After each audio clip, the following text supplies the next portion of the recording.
Hello, hello, hello! Summer is officially here, and with summer comes the best thing about the season, the seasonal beers. And I just had a look, and it looks like Fieldhouse has 2 to 3 in the stores right now. And I got 2 of them in my fridge right now, including this one. I think I got 2 of this one, actually, so I might have missed the third one, if there was one. We'll find out. Anyway, this one, in the grand tradition of Fieldhouse being quite experimental, is called a Cuvee Blanc Farmhouse Ale. Now, you might be thinking, Cuvee Blanc, that sounds like wine. You are correct. This is fermented with wine yeast and conditioned on 300 pounds of Pinot Noir, grape pomace, and a wild bread culture. This melange has the tartness and flavor of white wine paired with the barnyard bouquets of wild-aged beer. I always thought Pinot Noir was a red wine grape, but Brett, perhaps that is. Yep, see, I'm not the biggest wine expert, hence why I mostly stick to beers on this.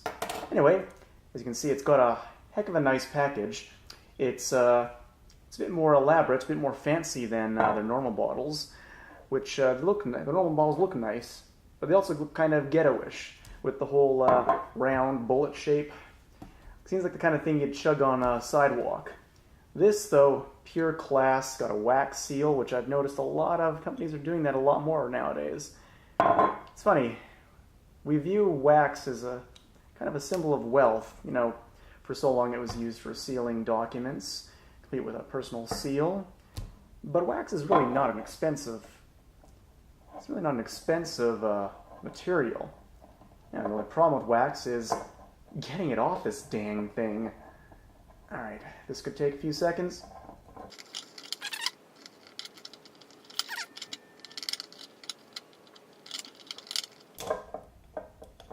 Alright, that wasn't as hard as I thought.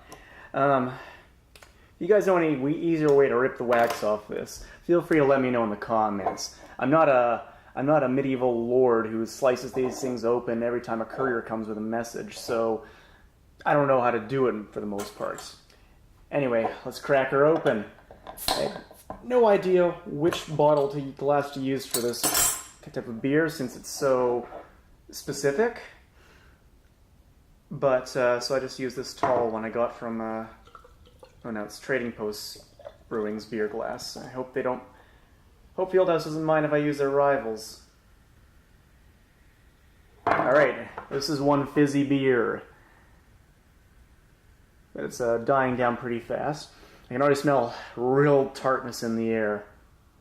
Whoa! No exaggeration, that was sharp.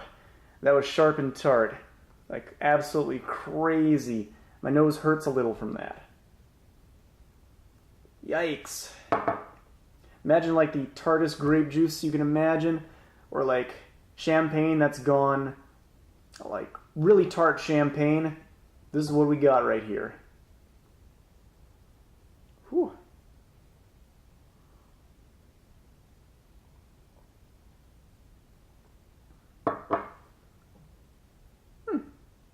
Actually, the actual flavor itself is a bit more subdued.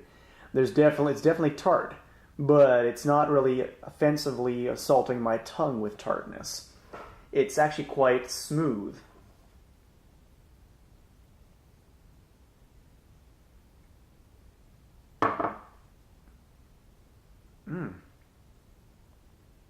Yeah, so it's quite balanced actually. When you first sip it, it tastes like, oh, I'm drinking the real champagne of beers right here.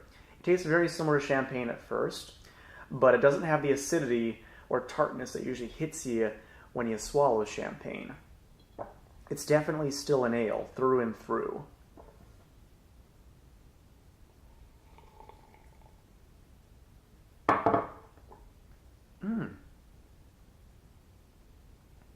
Almost kind of a bit of a vinegary thing, mouthfeel at the end. Almost like pickles. It sounds bad, but it actually is a very slight note there, very short note of it, and it tastes really good with this mixture, actually.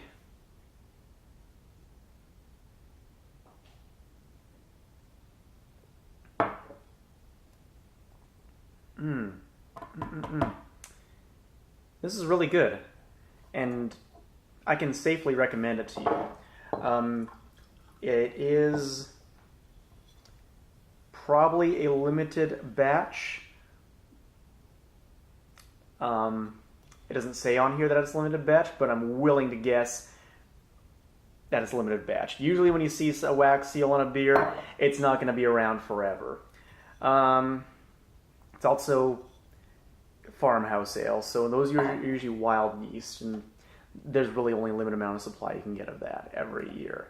So this is probably not going to be around for very long, despite the fact it's excellent. I would recommend you give it a shot.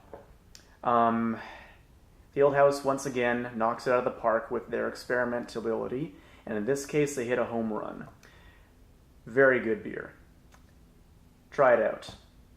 In the meantime, I'm going to enjoy this. Cheers.